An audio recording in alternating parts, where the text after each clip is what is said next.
வணக்கம் மக்களே, நாம் இன்றைக்கி என்ன கோயில் பார்க்க வந்திருக்கோன்னு தானே பார்க்குறீங்க. நம்ம வாழைக்கொம்பு நாகூரில் இருக்கிற நம்ம வாழைக்கொம்பு ஆத்தாவை தாங்க பார்க்க வந்திருக்கோம். ரோட்டு மேலேயே இந்த கோயில் ரொம்பவே அழகாக கம்பீரமாக காட்சியளிக்குது பார்த்தீங்களா. ஸோ வாழைக்கொம்பு ஆத்தா அப்படிங்கும்போது ரொம்பவே சக்தி வாய்ந்த ஒரு சாமிங்க. எனக்கு ரொம்பவே ஸ்பெஷல் இந்த கோயில்.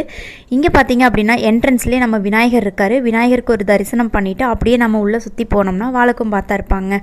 ஸோ இந்த சாமியும் நம்ம கும்பிட்டு முடிச்சுட்டு ரொம்ப சக்தி வாய்ந்த சாமிங்க. சத்தியமாக சொல்கிறேன், நீங்கள் வேண்டுற வேண்டுதல் அப்படியே நடக்கும்னா பாருங்களேன். இங்கே பார்த்தீங்க அப்படின்னா கன்னிமார் சாமி இருக்காங்க, நாகர் சில சாமி இருக்காங்க. அப்படியே கொஞ்சம் தள்ளி பார்த்தீங்கன்னா நம்ம கருப்பராயர் இருக்கிறாருங்க. இங்கே இருக்க அத்தனை தெய்வமும் காவல் தெய்வம் தாங்க. உங்களோட வேண்டுதல் பழிக்கணும் அப்படின்னா ஒரே ஒரு முறை நீங்கள் இந்த கோயிலுக்கு வந்துட்டு போங்களேன். சத்தியமாக சொல்கிறேங்க, இந்த கோயிலை நீங்கள் ஒரு முறை வேண்டி பாருங்கள். அடுத்த முறை வரும்போது உங்கள் வேண்டுதல் கண்டிப்பாக பழிச்சிருக்குங்க. இங்கே இருக்கிற தேர் பார்த்தீங்கன்னா கட்டளைக்காரங்க இந்த தேரை வடம் பிடிச்சி இழுத்துட்டு வருவாங்க கோயிலை சுற்றியுமே. ஸோ கட்டளைக்காரங்க பூஜை இன்றைக்கி முடிஞ்ச சாமி எவ்வளோ அழகாக இருக்காங்க பார்த்தீங்களா. ஸோ பார்க்குறதுக்கு அப்படியே கண் கோடி அப்படியே கண்ணே பத்தாதுங்க, அத்தனை கண் வேணும். இந்த மரத்தில் பார்த்தீங்க அப்படின்னா கல்யாணம் ஆகாதவங்க கயிறு கட்டியும், குழந்தை வேணுங்கிறவங்க குழந்தை பாக்கியத்துக்காக தொட்டில் கட்டியும் வேண்டிக்கிட்டோம் அப்படின்னா சத்தியமாக சொல்கிறேனுங்க அப்படியே நடக்கும்னா பாருங்களேன்.